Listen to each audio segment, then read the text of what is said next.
Hi guys, welcome to our Knittoons video for today.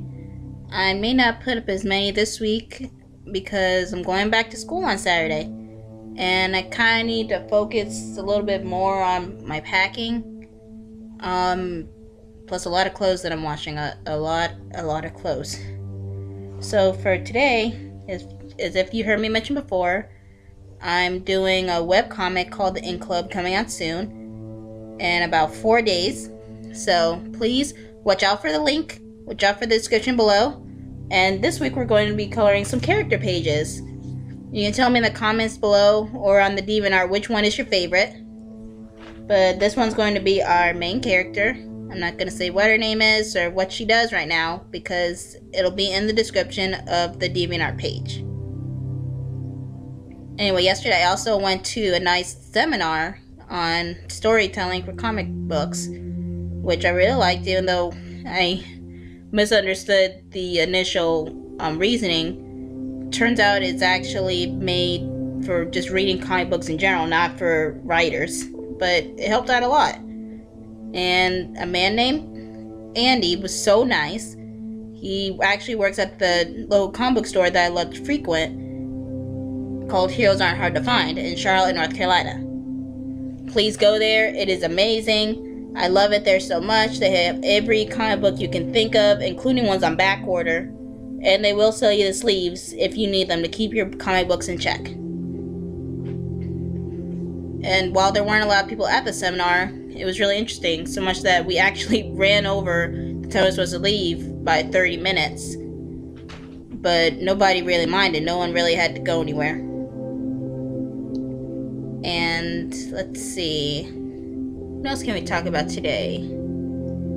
I also found out there's a contest for this Cartoon Network show called Rick and Morty. If you remember, we actually did a video about drawing them earlier this month. The link will be in the description below. And they want you to draw Rick and Morty just blasting through time and space in a different dimension, or their family members. I've actually found on DeviantArt, it popped up on my page, I guess yesterday. They will send you hot topics, and I decided to enter my finished picture in the DeviantArt contest. So wish me luck.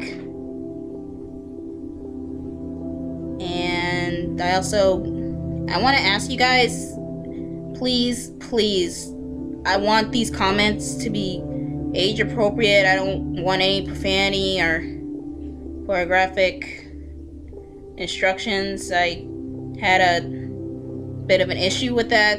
The person who sent them has now been flagged, but it was through an audition video and they sent some really racy stuff, not even to draw, just some really bad comments, and it freaked me out a lot.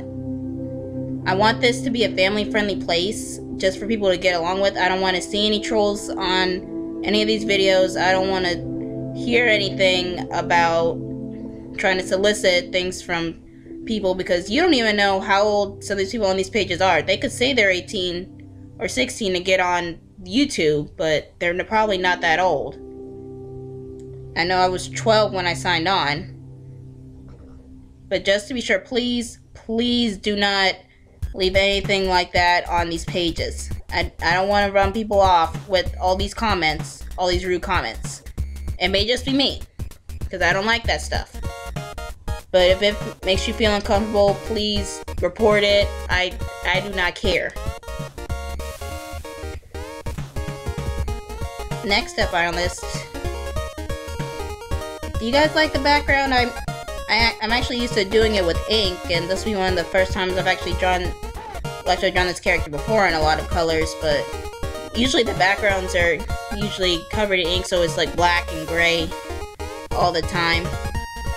I just wanted it to look really good. Especially the trees in the background.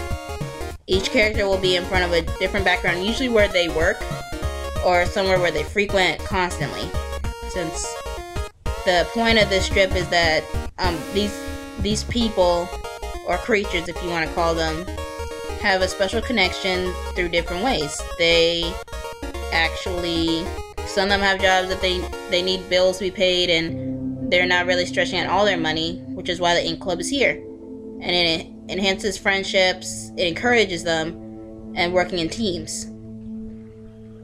Now, here's the thing. Some of these characters, you're gonna see some big surprises. And hopefully, I'm not trying to spoil anything, but just look out for it. Please like it, subscribe it, share it if you want, and ask for some requests on what you want to see in some of these featured, just some of these feature colorings. Also, I went shopping this weekend, and happily to my surprise, I got 2 of some DVDs that I've wanted for a really long time. And they were 50% off at FYE. I got The Muppet Show, the complete 3rd season, and Chicken Run. Now, as far as this is going to go down the line, I love The Muppet Show. I love Muppets. I'm super excited for the new series coming out this fall, since that's going to eat up my time. I know my class gets out at 7:30. I'm running to my dorm to get there by 8 in order to see it. Especially since I found out, at first I found out through the Comic-Con panel that I watched on YouTube that Miss Piggy and Kermit broke up. Which I noticed that they had to do that in order for him to be dating some girl named Denise, who I noticed is just a recolored version of Spamel Hamilton. And I was surprised they didn't bring in like another frog into the mix. But we do need some more female Muppets out there. I'm just saying. Miss Piggy and Janice and Mildred and Miss Huckstetter, they're not enough. In fact, a lot of them have actually just been completely erased or forgotten. That's why they said they brought back some old Muppet characters, and they're trying to remember who they are and what exactly they were in. And Chicken Run, I remember watching when I was a younger kid a lot. That first kind of introduced me to Artman animation. I didn't really put it together with Wallace and Gromit until I looked on the wiki. And I thought it was so cool how these chickens are trying to escape from this evil chicken farmer. Especially when I noticed that she ate their friend. And that was just so sad. And on rewatching it, I noticed that it was more about like a concentration camp.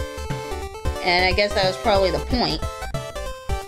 I'm thinking about just showing it to my younger cousin and her friends later on when I get back from school, because they've never really seen Artman animation other than Shaun the Sheep.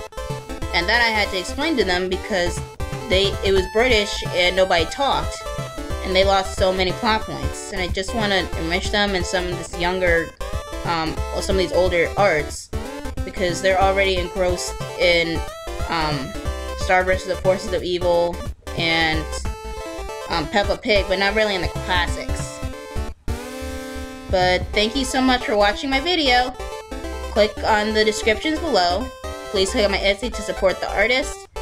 And like, subscribe, and share. Thank you so much, and have a nice day. Bye, bye, click, subscribe, bye, bye, brainwashing.